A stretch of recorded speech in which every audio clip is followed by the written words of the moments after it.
Over the years, I always heard that you can't go home. I mean, I get the appeal of it, but if you grew up in a crap hill of a town along the Jersey Shore and spent almost every waking moment of your life trying to get out, I just don't understand why you would want to go home.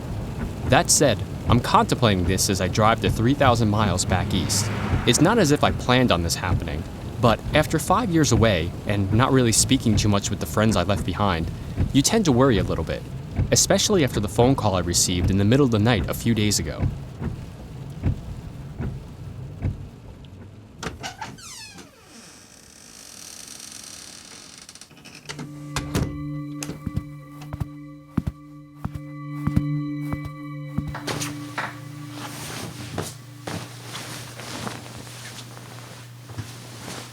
I was sleeping, well, mostly, after a night of, well, that's really not important right now. What is important is that I had finally crawled home and into bed. My eyes had barely been closed for a second when my cell phone rang.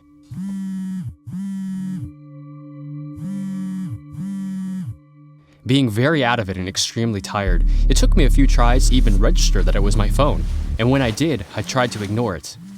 I assumed it was just one of my friends trying to get a hold of me after the night we had. However, Providence cannot be ignored, and the constant chattering of my ringtone roused me to answer it.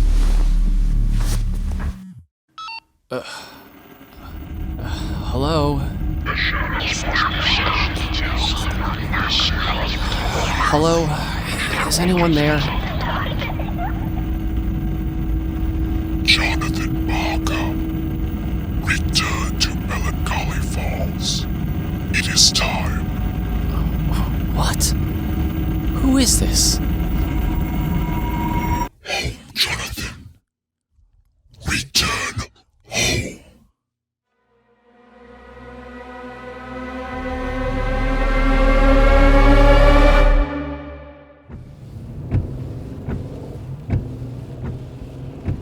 At first, I didn't believe it had actually happened, but when I woke in the morning and noticed the 732 area code on my phone, I figured maybe it was a prank.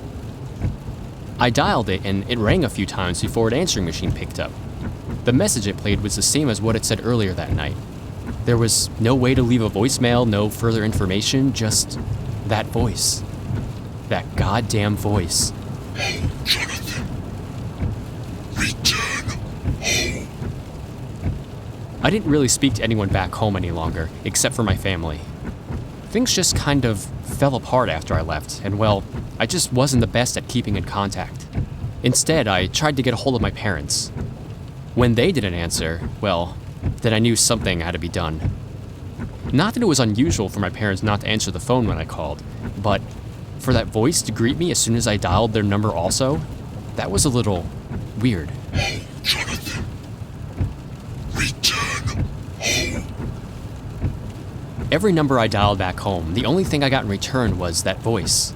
Family, old friends, hell, even the local bar I spent most of my early 20s at. Just that voice. Something had to be up, and I intended to find out.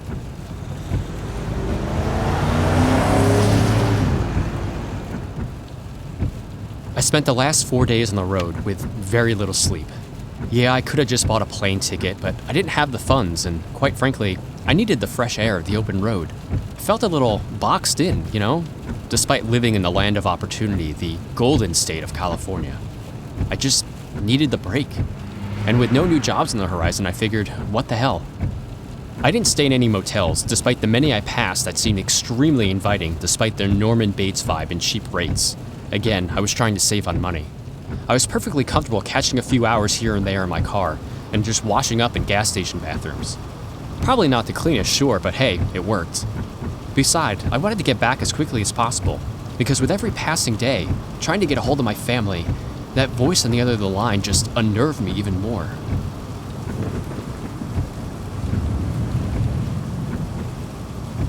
And yes, I do realize that quickly and driving across country really don't go well hand in hand. But after I left Melancholy Falls for good all those years ago, why I left? Well, I figured if something was happening to the town, perhaps they deserved it. Sure, that may make me a bastard, but I was going home, wasn't I? I was on my way to help. Just not as fast as I could have. And now, I'm almost there. I was passing the cheery and completely inaccurate "Welcome to Melancholy Falls" sign when I realized how appropriate the pouring rain was, acting as my warm welcome home on this chilly August evening.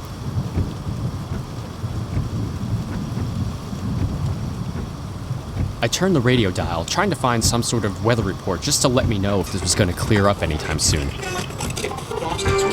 And coming in from the south, Hurricane Colleen intensifies to an extremely dangerous Category 4 storm Thursday afternoon, and it'll continue to hammer the central Bahamas with hurricane force winds, storm surge flooding, and torrential rain.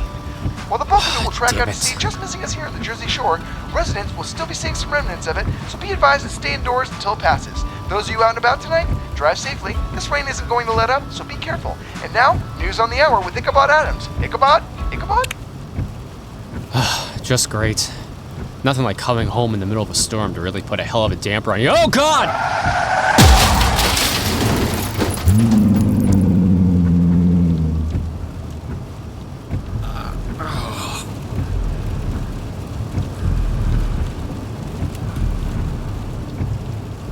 Oh, God, my head. I had no idea what I just hit. A big black shape just appeared out of nowhere, scurrying across the road, and my headlights didn't see it until the last second. I swerved to avoid it, but to no avail. I still hit it, whatever it was. I prayed to whatever the hell was listening up there that it wasn't serious. Despite the rain and the massive ringing in my ears, I knew I had to get out to check.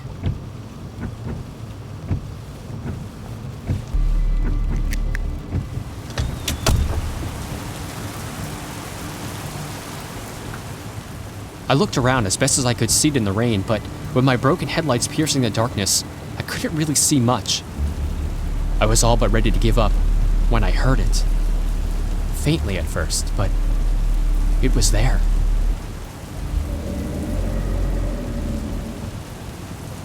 Hello? Is someone out there? Hello?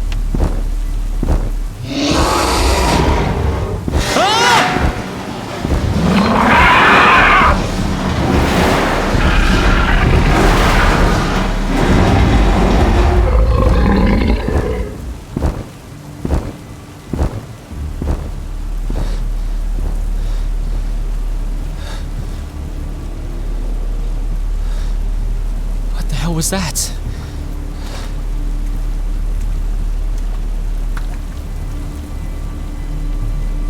Oh, Jesus, my car!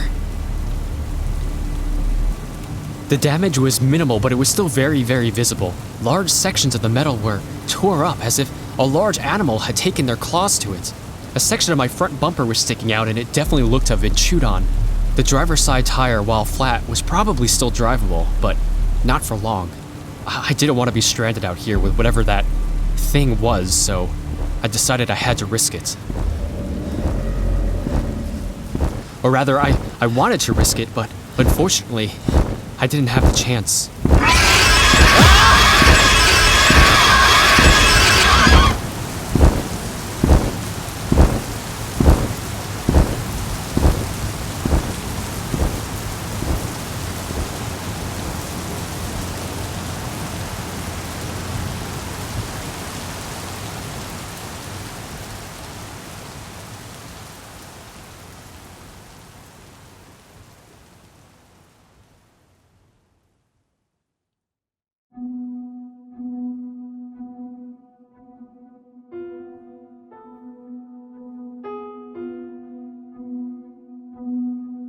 Return Home, Episode 1, Home at Last. You just listened to Part 1 of 5. It was written by Jeff Heimbuch and produced by Andy Taylor and Jeff Heimbuch. It featured the vocal talents of Rossco SoleTrain and Jeff Heimbuch. The original musical score was by Kori Celeste. You can find out more about the show by visiting our website at returnhomepodcast.com. You can also follow us on Facebook at facebook.com/returnhomepodcast and on Twitter at returnhomeshow. Questions? Comments? Mysterious threatening whispers on the end of your phone? Send us an email at returnhomepodcast@gmail.com. We'd love to hear from you. Until next time, pleasant dreams.